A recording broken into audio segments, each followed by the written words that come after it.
Hello, my name is Carllnisha Bullard, and I am a consultant with the Danville Church-based tutorial program. Today, we will work on summarizing and the order of operations. Let's get started. First, we're going to start with summarizing. Summarizing can be used in any grade with any book, movie, play, short story, anything that you're reading. It can be a fiction work as well. A summary is a shortened version of the most important parts of these things that I just mentioned. They tell the who, what, when, where, and the how. The character or characters are the people and sometimes the animals in the story. Conflict. The conflict is the challenge or problem in the story. Resolution is how the conflict in the story is solved. It's pretty much the ending or solution to the conflict. Today, we're going to use a strategy called the somebody wanted but so then strategy. We shorten this with SWBST.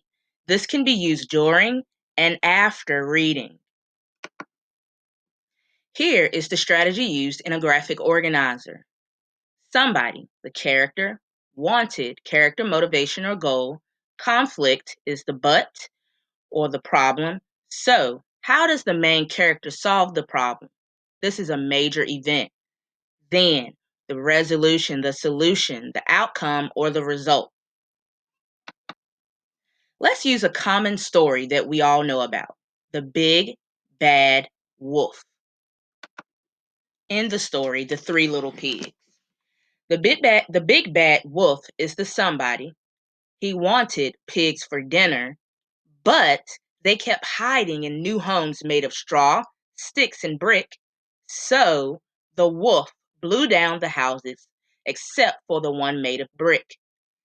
Then the pigs were safe and the wolf went hungry.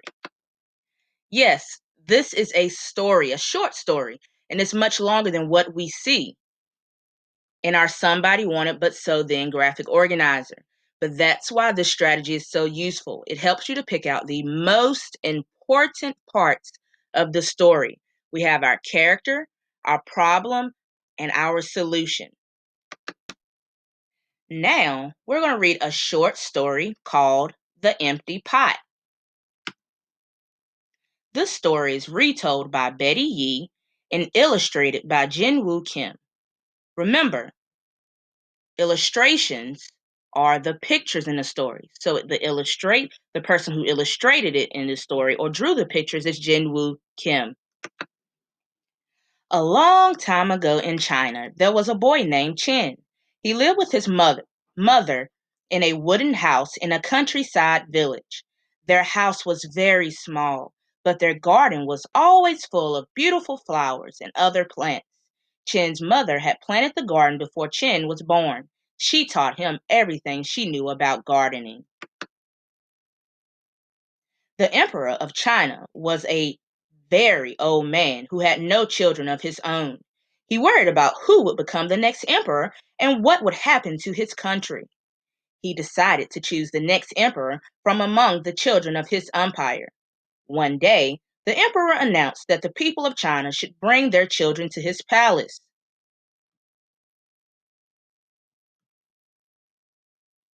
The emperor revealed his plan to the crowd that had gathered. He declared, I will provide a flower seed to any child who wants one. Take your seed home and plant it in a pot. In a year's time, come back to the place with your pot, to the palace with your pot, and I will select the next emperor. Chen lined up with the other children to get a seed. He could hardly contain his excitement. Chen treated his seed with great care. He carried it home in a silk pouch. He planted the seed in a little clay pot in his garden, covered it with soil, and gave it water. Days passed, but the little seed didn't sprout. Chen carried his pot 5 miles. Chen carried his pot 5 miles to a well that was famous for having sweet, fresh water. Months passed, but the little seed didn't sprout. Chin put the seed in a bigger pot made of fine china. He moved the pot to the sunniest corner of the garden. Weeks passed, but the little seed didn't sprout. He kept his pet cricket next to the pot so the seed could hear its sweet nighttime chirps. Seasons passed, but the little seed still didn't sprout. A year went by.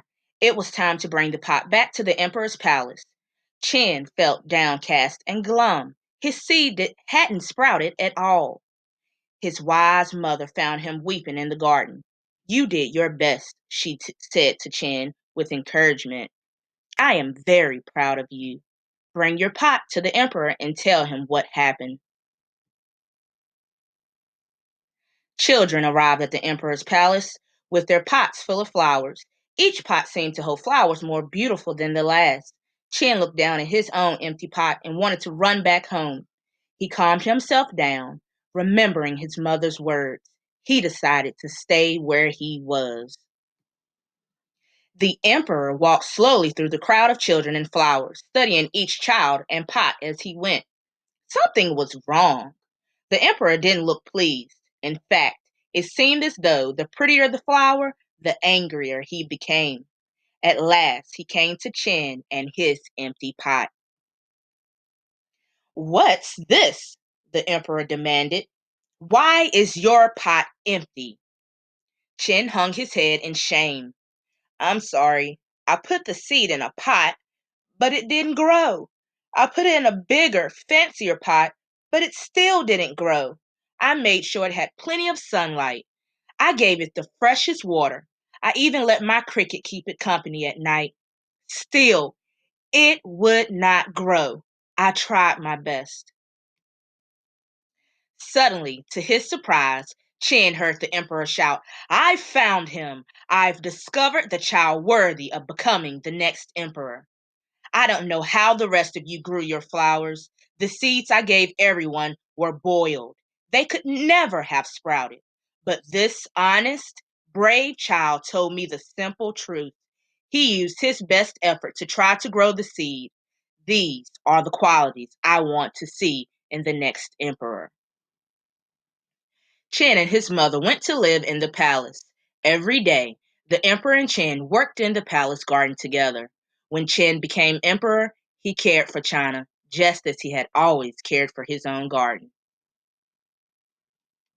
Now, let's use a graphic organizer to take all of the things that we read about and use our somebody wanted but so then strategy.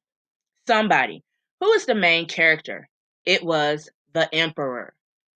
What did he want?